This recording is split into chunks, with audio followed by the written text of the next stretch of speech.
Ningún partido ha sido más atacado por ese tema que Movimiento Ciudadano, porque como nosotros no hacemos componendas y acuerdos con los grupos del crimen organizado, hemos vivido en carne propia esas consecuencias.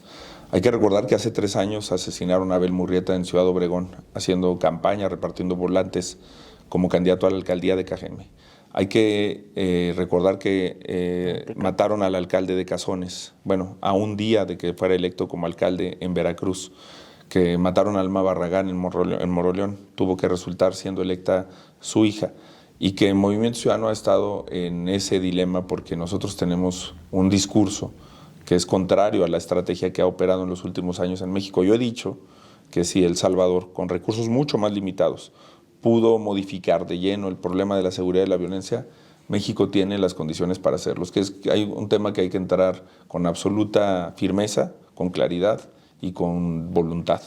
No me siento exento de cualquier amenaza que pueda haber, aunque yo tengo una particularidad: nunca he tenido ningún tipo de trato con ningún grupo delictivo, y eso creo que también te genera condiciones de seguridad, de autoridad moral.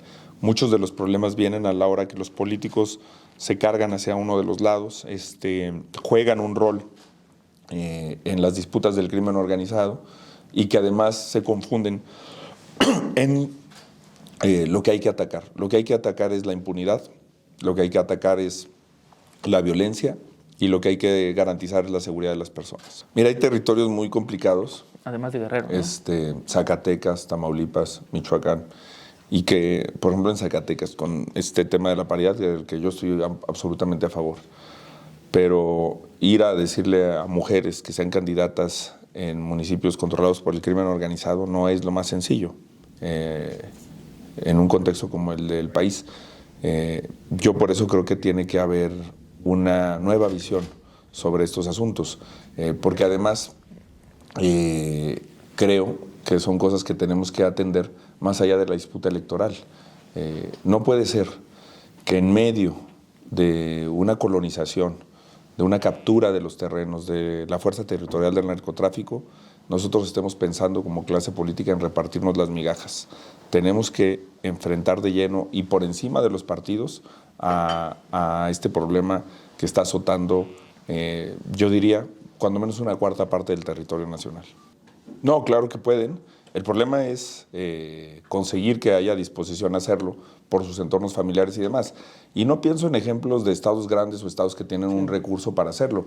Está el caso de Valle de Bravo hace 3 años, donde una candidata prácticamente tuvo que dejar de hacer campaña por las amenazas del crimen organizado. Pues, Te estoy hablando de un problema práctico de un estado como Zacatecas, que tiene 58 municipios. Por paridad tienes que encontrar 29.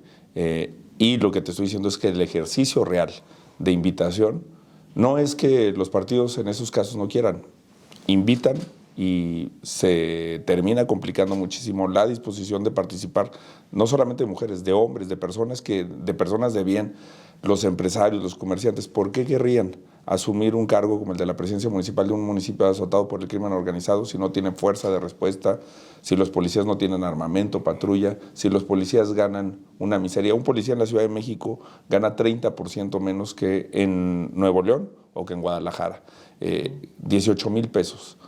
Por 18,000 pesos vale la pena exponer tu vida, arriesgarte, enfrentar al crimen. Creo que es un tema que tenemos que tomarnos mucho más en serio en el país, el problema de la seguridad, y creo que sí, por supuesto, que hay una mayor sensibilidad en esos temas.